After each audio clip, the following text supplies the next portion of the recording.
Class 12 history lesson number 2 जिसका तैयारी कर रहे हैं हम लोग 2024 के लिए। ये जो आपका वीडियो देख रहे हैं ये आपका 2024 के लिए ही है, क्योंकि इसमें हम लोग डिस्कस करेंगे लॉन्ग आंसर क्वेश्चन जो आपके एग्जाम में आता है उसके बारे में। साथ में हम लोग थोड़ा सा इसका सिलेबस के बारे में जान लेंगे और इस छोटे से वीडियो में हम लोग समझ लेंगे कि 2024 में आपको तैयारी किस तरीके से करनी है, कैसा आंसर लिखना है और कौन सा क्वेश्चन आपको पढ़ के जाना चाहिए एग्जाम में। ठीक, तो शुरू करते हैं हमारा लेसन नंबर 2 जिसका नाम है situating colonialism and imperialism in the 19th and 20th century.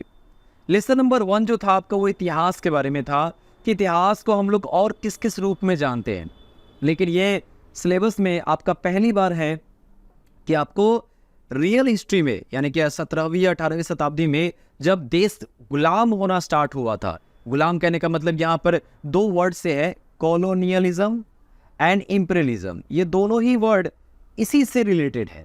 ठीक है, तो उस वर्ड पे भी हम आएंगे कि ये कॉलोनियलिज्म क्या है और इंपीरियलिज्म क्या है। हिंदी में कहते हैं इसको उपनिवेशवाद और इसको कहते हैं आपको साम्राज्यवाद। ठीक है, और आप कहोगे कि सर जो हमारा भारत है वो कॉलोनियलिज्म हुआ था वहाँ पे या इंपीरियलिज्म हुआ था। तो पहले एक वर्ड पे आते हैं कॉलोनियलिज्म पे।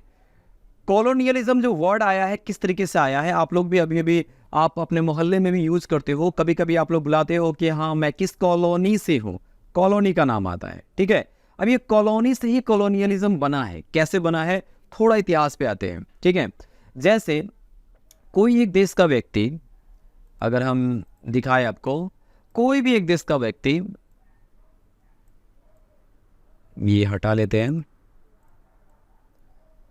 थोड़ा सा लंबा वीडियो हो सकता है तो थोड़ा अच्छा समझने के लिए हो सकता है कि आपको थोड़ा लंबा देखना पड़े। चलिए देखिए, यहाँ पे कोई भी देश का व्यक्ति दूसरे देश में जाके, कोई भी व्यक्ति दूसरे देश में जाके वहाँ पे एक अस्थायी बस्ती बनाता है। बस्ती का मतलब हो गया कॉलोनी बनाता है। जैसे जो इंग्लैंड के थे, इंग्लैंड वाले आए और आकर हमारे भारत में आकर उन्होंने क्या बनाया, एक बस्ती बनाई। अब ये बस्ती क्या होगा, देखिए वो लोग व्यापार करने के लिए आए थे, तो व्यापार करने में बहुत सारे सामान को लेकर आएंगे, कुछ दिन यहाँ पर व्यापार करेंगे तो ठहरेंगे भी। ठीक है, तो उस समय वहाँ के तत्कालीन राजा से या जो उसका हुकूमत का उस समय होता था उससे ये अनुमति चाहते थे कि हम वहाँ पे कॉलोनी बनाना चाहते हैं जिसमें हम लोग कुछ दिन के लिए रहेंगे और खासकर हम व्यापार करने के लिए आए हैं।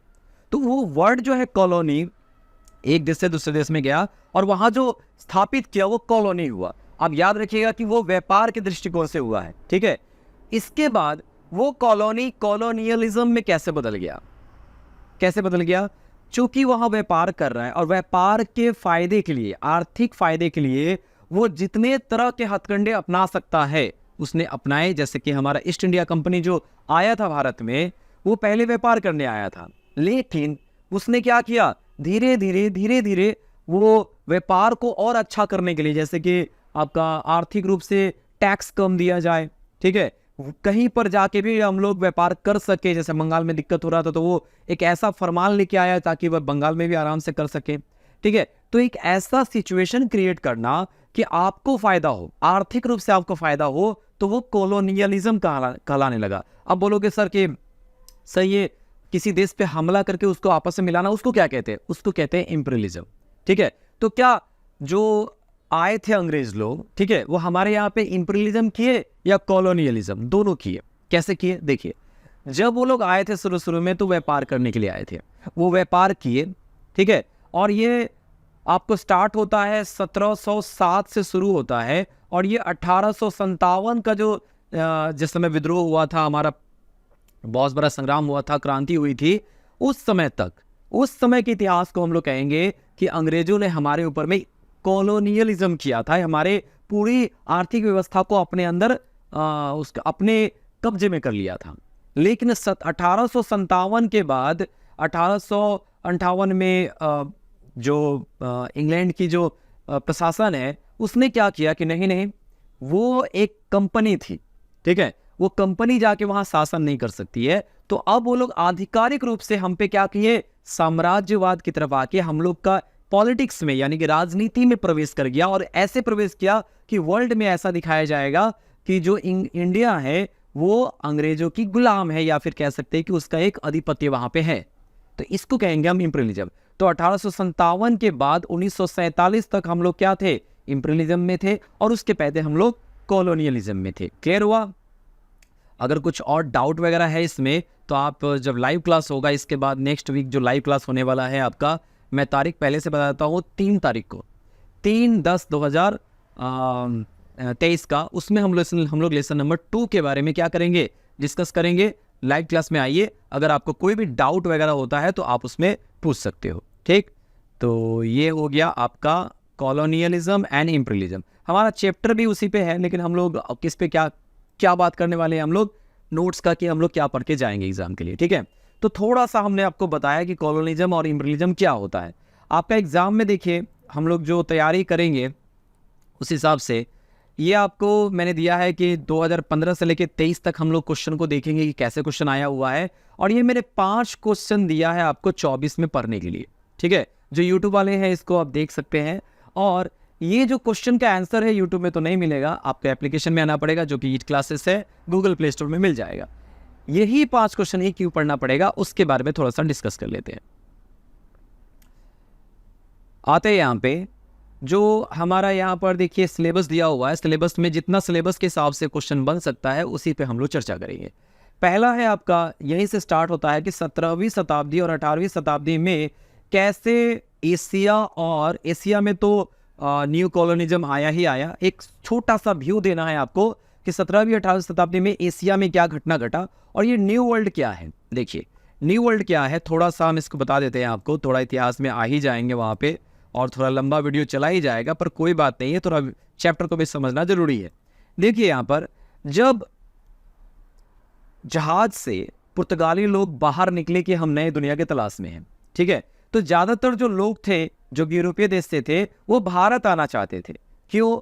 क्योंकि भारत में मसालों का खजाना था, यहाँ मसाला बहुत ज़्यादा था। ठीक है, और यहाँ के मसाले हमारे यहाँ से जाते थे यहाँ पे, लेकिन अरब वाले लेके जाते थे और वहाँ पर बेचते थे।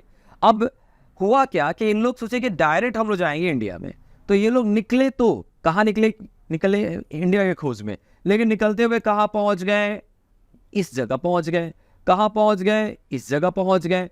तो एक ने तो इसको नाम रखा जो कोलंबस, अमेरिको वेस्पुची पहुँचा था, इसका नाम रख दिया अमेरिका, और कुछ लोग यहाँ पहुँचे जो कि वेस्ट इंडीज़, यानी इंडीज़ को ही, इंडिया को ही वेस्ट में कहा गया। बाद में इसका नाम पहले इंडिया ही था, ठीक है, लेकिन बाद में वेस्ट इंडीज़ पड़ गया और हमारा ईस्ट इंडीज़। तो देखिए यहाँ पर जो लोग आए जो नई दुनिया की तलाश में थे, तो ये जो नया दुनिया उन्होंने खोजा, इसी को न्यू वर्ल्ड कहा जाने लगा। ठीक है, थोड़ा आइडिया हो गया होगा, वैसे थोड़ा लंबा जा रहा है वीडियो।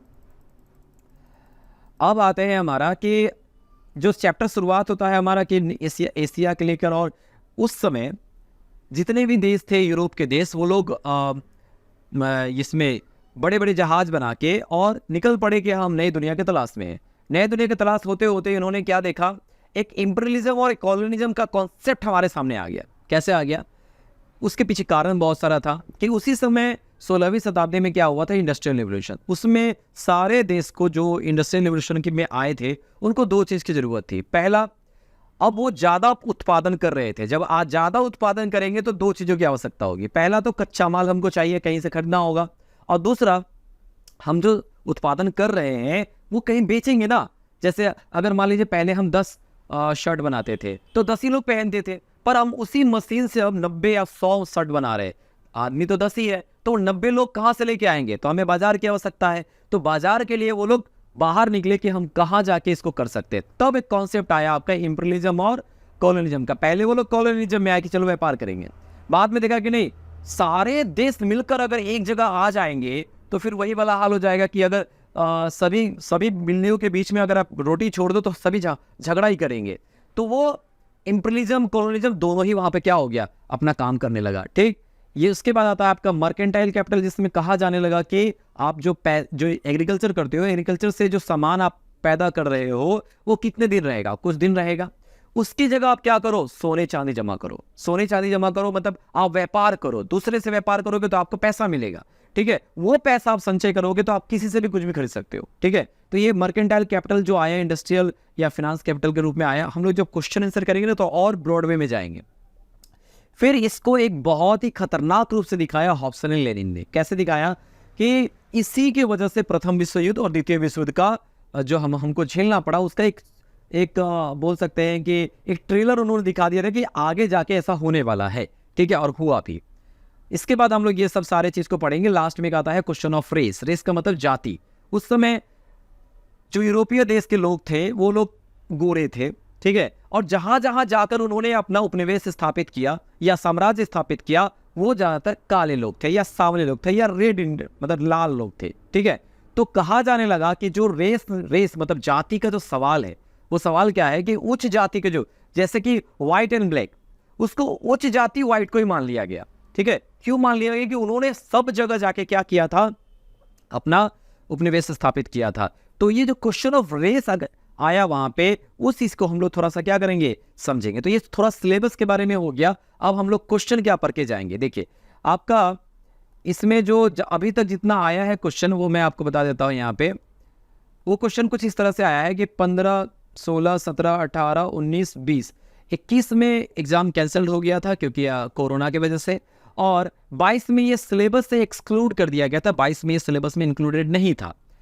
23 में इससे पूछा ही नहीं गया है।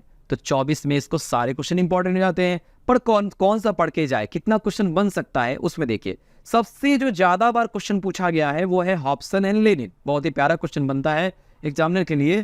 तो देखिए हॉब्सन एंड लेनिन का जो थ्योरी था कॉलोनियलिज्म एंड इंपीरियलिज्म के ऊपर में, ये आपका एक नया थ्योरी था जिसमें कहा गया था कि इसी की वजह से कॉलोनियलिज्म एंड इंपीरियलिज्म, नया कॉलोनियलिज्म, कैसे लोग दूसरे पे हमला करके उसको आपस में, उसको अपने राज्य में मिला लेते थे, ये इंपीरियलिज्म कहलाता था। लेकिन एक नया इंपीरियलिज्म आया, हम हमला करके मिलाएंगे नहीं, पर ऐसा काम करेंगे कि वो हमारी बात को ही माने, ठीक है। तो एक नया इंपीरियलिज्म और कॉलोनियलिज्म का उत्पत्ति हुआ, जिसकी वजह से प्रथम विश्व युद्ध भी हुआ है, ठीक है। तो अब ये जो थ्योरी है इन्होंने जो बताया, हॉब्सन का अलग बताना है, लेनिन का अलग बताना है, जो 2 किताब उन्होंने लिखा था, ये कब कब आया है? ये आया है आपका 15 में देखेंगे, फिर आपका 17 में देखेंगे, और फिर आया है आपका 20 में। यानी 20 के बाद तो फिर पूछा नहीं गया, तो ये थोड़ा कम चांसेस है आने का, लेकिन फिर भी हम लोग देख के जाएंगे, ठीक है। हॉब्सन एंड लेनिन बड़ा इंपॉर्टेंट है। नेक्स्ट आता है जो फेवरेट क्वेश्चन है उसका। अब दूसरा नंबर क्वेश्चन आता है आपका, इंपीरियलिज्म किसे कहते हैं और इसका कारण क्या है उठने का, यानी इंपीरियलिज्म क्यों दुनिया में आया, ठीक है। ये आया है आपको 16 में, इसके बाद फिर दोबारा नहीं पूछा गया है, इंपॉर्टेंट बनता है। फिर आता है आपका 18 में क्वेश्चन आया है, क्वेश्चन ऑफ रेस, जाति का सवाल यहाँ पे है, ठीक है। उस चीज को बताना है कि कौन सी जाति, क्यों हम जो श्वेत लोग हैं वो काले लोग पर क्यों इतना अत्याचार किए वगैरह सब। उसके बाद आता है कॉलोनियलिज्म किसे कहेंगे और इसका रिलेशनशिप क्या है इंपीरियलिज्म के साथ में, ठीक है। तो ये भी एक नया क्वेश्चन बनता है। तो टोटल यहाँ पे क्वेश्चन कितना बनता है, उस आधार पे हमने आपके लिए एक सजेशन बनाया है। वो सजेशन क्या है, देखिए सजेशन तो ऐसा नहीं होता है कि हाँ मुझे पता है कि सारा क्वेश्चन यही आएगा, बस एक अनुमान लगाना होता है कि यहाँ से हो जाता है। अभी तक तो आया है तो आ भी सकता है। इसमें देखिए पहला हम जो क्वेश्चन पढ़ के जाएंगे वो इंपीरियलिज्म का पढ़ के जाएंगे कि 16 के बाद वो फिर नहीं आया है, ठीक है। फिर हम 2 नंबर क्वेश्चन पढ़ के जाएंगे कॉलोनियलिज्म, चूंकि ये 2-3 साल से पूछ नहीं रहा है और इंपीरियलिज्म कॉलोनियलिज्म ही चैप्टर का नाम है, तो हो सकता है कि इसमें इंपीरियलिज्म या कॉलोनियलिज्म से क्वेश्चन 24 में दे दे। उसके बाद आता है मर्केंटाइल कैपिटल, जो अभी तक नहीं पूछा गया है, एक बार भी नहीं पूछा गया है, लेकिन बड़ा इंपॉर्टेंट है, तो इस बार आने का संभावना है। फिर आता है 4 नंबर, जो बड़ा प्यारा क्वेश्चन है हमारे एग्जामिनर के लिए, वो क्या है, हॉब्सन एंड लेनिन, जो कि आपका आया है 15 में, 17 में और 20 में। आ भी सकता है, नहीं आने का चांसेस ज्यादा है, पर पढ़ के जाएंगे। फिर 5 नंबर क्वेश्चन पढ़ेंगे हम लोग, क्वेश्चन ऑफ रेस, जो बड़ा इंपॉर्टेंट है, जो 2019 में आया है, ठीक है। तो ये सारा आपको क्वेश्चन पढ़ के जाना है। तो क्या हमने सिलेबस को कंप्लीट किया अपने क्वेश्चन के माध्यम से? चलिए देख लेते हैं, क्या कोई नया क्वेश्चन बन सकता है? अभी तक तो कितने सालों से कोई बना नहीं है। देखिए 17th एंड 18th सेंचुरी में जो एशिया और न्यू वर्ल्ड के बारे में बात करेंगे, इसमें कोई लॉन्ग क्वेश्चन बनता हुआ दिखाई नहीं देता है। इंपीरियलिज्म और कॉलोनियलिज्म के ऊपर बनता हुआ दिखाई देता है, जो हम लोग पढ़ के जाएंगे। मर्केंटाइल कैपिटल बनता हुआ दिखाई देता है, जो हम लोग पढ़ के जाएंगे। हॉब्सन लेनिन बनता हुआ दिखाई देता है, जो हम पढ़ के जाएंगे, ठीक है। अब ये पॉलिटिकल बेसिस ऑफ कॉलोनियलिज्म है, कॉलोनियलिज्म के ऊपर में जो पॉलिटिकल बेसिस आया है कि क्या सही है कि क्या गलत है, इसके ऊपर बन सकता है, पर अभी तक ऐसा कुछ क्वेश्चन आ नहीं रहा है या बना नहीं है। अब एक क्वेश्चन ऑफ रेस आया है यहाँ पर, तो क्वेश्चन ऑफ रेस भी हम लोग पढ़ के जा रहे हैं। तो 5 क्वेश्चन हम लोग यहाँ पढ़ के जाएंगे, ठीक है, और आशा यही करेंगे कि आपका आ जाए। अभी तक तो आया ही है और हम यही कहेंगे कि आ ही जाएगा इसमें, ठीक है। तो ये आपके ऊपर में है कि 5 में से सबसे इंपॉर्टेंट आप क्या पढ़ के जाओ, लेकिन ये 5 क्वेश्चन पढ़ के मेरे पढ़ने से मेरे ख्याल से आपका हो जाएगा। थोड़ा हम लोगों ने इसके सिलेबस के बारे में जाना और साथ ही साथ हमने जाना कि क्या क्वेश्चन पढ़ के जाना चाहिए। अब इसका नोट्स कैसा होना चाहिए? नोट्स ऐसा होना चाहिए जो आप 25 मिनट या 27 मिनट के अंदर में लिख लो। पॉइंट वाइज होना चाहिए। 8 नंबर के लिए आप लिख रहे हो तो पॉइंट में होना चाहिए, 8 पॉइंट एकदम क्लियर होना चाहिए, ठीक है। और आप इतना करके लिखो। नोट्स क्या होता है, देखिए नोट्स जो आपको किताब वगैरह बाजार वगैरह में मिलता है वो आपके लायक नहीं है। क्यों नहीं है?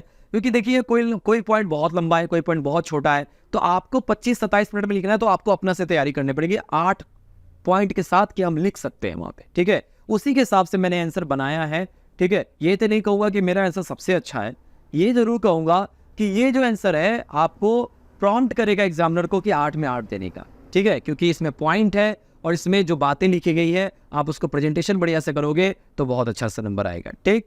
तो मिलते हैं अगले वीडियो में जिसमें हम लोग लेसन इसका क्वेश्चन नंबर 1 पे हम लोग डिस्कस करेंगे जो कि है इंपीरियलिज्म। उसके बाद चलते ही जाएगा, आप पूरा वीडियो आपको एप्लीकेशन में मिल जाएगा। एप्लीकेशन क्या है? वो 8 क्लासेस है जो कि आपका ये है। यहाँ पे हम आएंगे, नोट्स वहाँ पे दे दिया गया है, 3 लैंग्वेज में है नोट्स। वो कौन कौन सा है देखिए, लेसन 2 स्टडी, ये आपका सब नोट्स आएगा, लेकिन हम लोग आएंगे LAQ पे। LAQ पे मैंने नोट्स दे दिया है। वैसे उर्दू मीडियम और नेपाली मीडियम भी देने का संभावना लग रहा है, आ जाएगा तो बहुत बढ़िया है, नहीं तो फिर इसी से चलाइए और यहाँ वीडियो आ जाएगा, ठीक।